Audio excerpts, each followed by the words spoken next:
petani gitu Pak. Saya mohon izin untuk dengan Bapak untuk mewawancarai Bapak. Silakan. Kapan Bapak melakukan kegiatan petani? Saya mulai kegiatan pertanian begitu memiliki lahan tahun 93 di Tenggarong.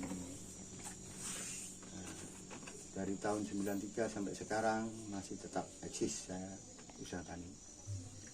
Berarti Bapak ini selaku petani yang sukses gitu Pak ya? Katakan sukses sih belum. Untuk mencapai sukses itu bagaimana Pak? Targetnya untuk mencapai sukses itu tanam padi. Suatu misal usahanya tanaman padi, ya kalau bisa supaya sukses harus lahan kurang lebih sampai 10 hektar itu kurang satu. Jadi nanti bisa carikan karyawan untuk di sawah. Ya bahasa sekarang yang tren adalah petani bedasi itu gimana caranya. Itu kalau yang sukses. Nah, sementara ini masih bisa ditangani sendiri. Untuk alasan Bapak sendiri untuk menjadi petani ini, apakah memang dari dulu Bapak diajari oleh orang tua Bapak dari kecil misalnya hingga diteruskan kepada Bapak? Sejak tahun 65 saya sudah dipelajari tani dari SD Pak? SD. Pandemi ini tidak menjadi halangan buat Bapak untuk bertani Pak ya? Tidak ada halangan, sama saja seperti biasa Pak? Pandemi ini justru kalau petani itu jarang yang terkena ya, COVID-19. Hampir jarang, hampir nggak ada kalau namanya petani kena COVID. Jadi COVID ini tidak ada juga dampak yang lain bagi petani. Nah, ya memang ada faktornya menurun pasaran ya, menurun di pasar agak lambat gitu. Tapi bagi saya pribadi, masalah pasaran saya pandemi ini nggak ada masalah. Sama nggak saja. ada membawa dampak apa-apa. Tapi ada sedikit penurunan gitu Pak ya? Sedikit harga. penurunan harga. Sih kalau masalah saya pribadi, saya memang hasil saya itu saya perhitungkan memang kalau nggak laku sekian biar aja dulu. Itu kuncinya. Setahun itu Pak, Bapak biasanya berapa kali panen untuk padinya sendiri Pak? Untuk padinya 2 kali. 2 kali ya? 2 kali setahun. Untuk hambatan misalkan setiap menanam padi itu pasti adanya hama Pak? Pasti ada, pernah Bapak mengalami itu? Hama ada, tergantung petaninya. Hamanya biasanya itu hama apa Pak? Kecuali muncul gitu yang ada di padi. hama biasa, hama jenis warang, jenis ulat. Itu tergantung petaninya juga. Ketikus itu kalau alam sih, yang sudah fenomena alam, musimnya tikus itu yang susah diatasi oleh petani. Tapi kalau jenis hama tikus itu lokal itu masih tergantung petaninya.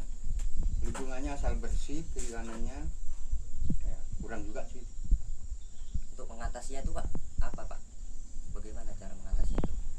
Yang jenis Borong itu misalnya ulat. nah itu pasti sudah Sudah.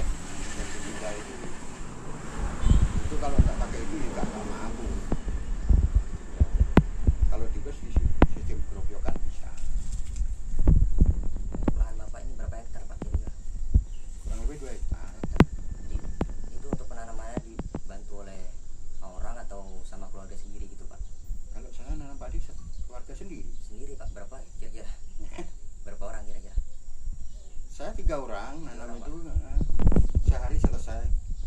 Hari selesai. Ada teori teknologi.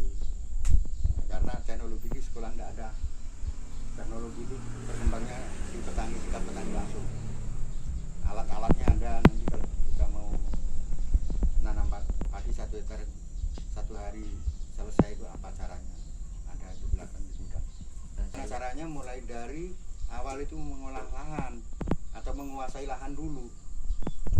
Sekarang kalau pertanian, saya memang menganjurkan sama anak-anak saya, apalagi sama kita selaku mahasiswa ke depannya. Kalau bisa saat ini kalau ada tanah murah, Bapak hasilnya lebihnya berikan tanah aja, saya nanti siap-siap tani.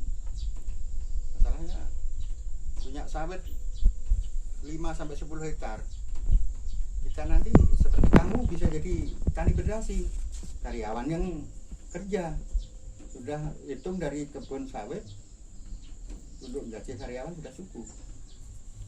Bunga Bukan bapak. seperti daerah Kalimantan, kalau Kalimantan kan daerah tropis. Daerah tropis ini asamnya tinggi tanahnya. Jadi kayak kemarin pemerintah membantu kapur itu sangat mendukung sekali. Untuk pemasarannya nih bapak langsung dipasarkan semua. Kalau saya yang jelas banyak pasarnya. Kalau konsumsinya sih nggak seberapa. Ya, banyak pasarnya. Pasarnya melalui online.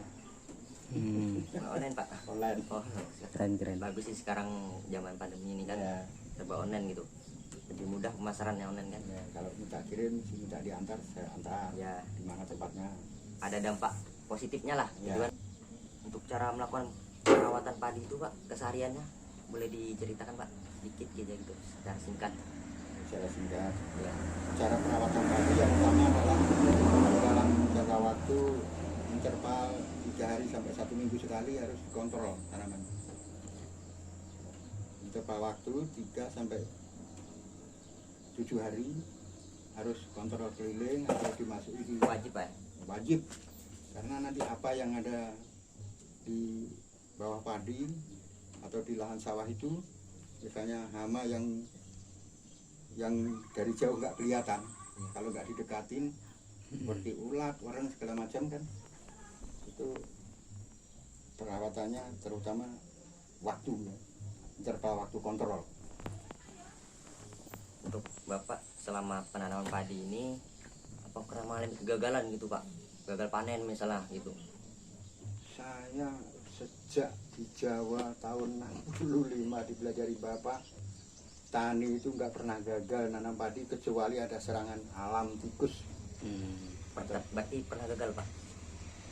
Kalau saya di Kutai Kartanegara nggak pernah gagal. Nggak pernah gagal. Ya. Cara itu bagaimana tuh pak kalau nggak pernah gagal tuh? Kan setiap petani itu pasti pernah gagal gitu pak. Kalau bapak nih nggak pernah, Nah itu caranya pak bisa dikasih tahu gitu? caranya tani itu supaya jangan gagal. Terutama pembukaan lahan awal, misalnya habis panen mau ditanamin lagi itu perhitungannya harus tepat. Ya. Itu kan ada masa tanam, ada tidak masa musimnya tanam. Karena ini sangunya dari nenek moyang saya dari Jawa. Jadi kalau musim tanam itu maju, kalau mundur ikut mundur. Itu menentukan yang bisa tidak gagal itu adalah musim, Mas. Oh, musim pak. Ya, musimnya. Kalau tepat musimnya ya nggak pernah gagal. Untuk pembelain padi ini tanaman apa aja pak? Sayuran itu misalnya ada pak? Kalau sayuran sih saya nggak termotivasi sayur. Hanya untuk padi aja ya? Padi, buah-buahan, Buah-buahan. di samping itu ada ternak, ada kolam ikan.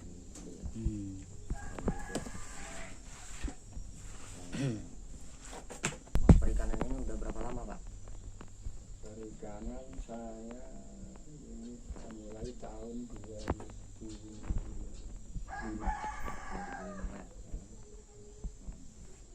Lama juga. Ikan yang budidayakan apa aja pak? Ini ikan patin, Pasarannya berapa kisarannya harga? untuk beras. Iya beras. Untuk beras itu tinggal melihat mutu. Kalau mutu yang bagus bisa 13.000 per kilogram. Kalau bisa 12. Saya punya beras di rumah ini 3 kelas. Tapi yang jelas beras yang saya produk ini kelasnya premium, Spesial. semi organik. Jadi semi organik itu termasuk nggak terlalu banyak saya pakai kimia. Jadi kelasnya beras itu premium. Harga itu mulai dari yang sedang 10.000, yang agak naik 11, yang lebih bagus 13. Untuk sekali panen padi itu pak berapa ya pak? Keuntungan? Ya kalau keuntungan setiap musim panen itu apa ya, relatif saja, relatif menguntungkan bagi petani. Puluhan Pak ya, puluhan, Lebih ratusan berarti. nggak nyampe, tapi kalau puluhan itu 3 per musim tanam itu pasti ada. Anda sendiri pas awal merintis itu Pak, Bapak nyewa dulu atau apa Pak? Atau ada keluarga gitu mau menjaga? Pertama saya awal di sini saya di depan situ di tempatnya Pak Kepala Desa, Pak Talib, Pak Lurah, pinjam lahan dulu. Setelah ada hasil baru saya beli tanah ini. Lain usaha ini ada usaha lain Pak? Usaha saya kalau sekarang sih sudah mulai berkembang. Usaha apa aja Pak kalau mau tahu? Penggilingan padi, Giling padi. perikanan, terus sewa tenda, kesenian. Oh, kesenian juga, sewa tenda juga Pak ya? Ya sewa tenda itu kan kalau bukan pandemi sih bisa menutup, kalau sudah mulai berjalan itu ya menutup dapur lah bahasanya, cukup aja. Keseharian saya. Sudah dihabisi ya apa dipulangi ke Jawa. Kecuali kalau Rioni aja sih ada kepingin. Saya sudah hampir sebelum pandemi ini hampir setiap tahun Rioni ke Jawa. Ya. Pesan Pak saya sebagai mahasiswa kan biar termotivasi gitu, lebih semangat gitu untuk mengambil jurusan terutama pertanian gini Pak, untuk lebih semangat gitu menjalannya Pak. Pesan-pesan dari Bapak gitu. Yang keluarga terutama itu coba-cobalah mengingat bahwa pertanian ini adalah sokok gurunya dunia kan, yang pilar utama kan. Jangan berharap jadi pegawai dulu, harapan jadi petani aja dulu. Nah kalau memang ada nasib ya syukur. Karena sekarang ini banyak yang kuliah sambil tani, pulang kuliah bantu bapak di rumah untuk biaya sekolah kuliah. Banyak begitu kan. Ya ingat itu aja, saran saya jangan terlalu besar dari pegawai harapannya. Tapi kan kalau anak sekarang ini kalau mau jadi petani malu gitu Pak, katanya apa panas lah gitu. Tani Anak sekarang boleh gitu Pak. Boleh malu, tapi kalau taninya sudah berhasil kenapa? Ya, Ya, itu saran saya. Tani berhasil buka perkebunan kira-kira 10 hektar bisa kita ini. mulai dari kecil aja lah gitu Pak ya, berapa mungkin setengah hektar gitu Pak ya. Kalau setengah hektar untuk mengawali itu Mengawali, nanti untuk pindah-pindah. Belajar aja dulu Pak ya. Kan saran saya jadi pegawai itu di nomor 2 kan. Nah, kalau utamanya jadi petani lah. Kalau bisa bekerja mendasar itu. Jadi nggak memeras pikiran, nggak memeras otak. Cita nggak memeras otak. Ya kan? Tapi kalau Pak misalnya Ada nasib, iya, nah itu umumnya untuk kelurahan Gurawang ini tidak ada. Yang putus asa nggak tani lagi itu. Gagal itu adalah ujian. ujian untuk kita belajar Pak ya, Ya. lebih baik lagi. Oke, mungkin segitu aja wawancaranya dari Pak Madi. Oh, terima kasih Pak telah meluangkan waktunya untuk saya. Oke, sekian, terima kasih. Wassalamualaikum warahmatullahi wabarakatuh. Nah, di sini saya sempat mengunjungi petani yang membudidayakan cabai keriting. Untuk lahan yang digunakan oleh Bapak ini sekitar 1 hektar lebih.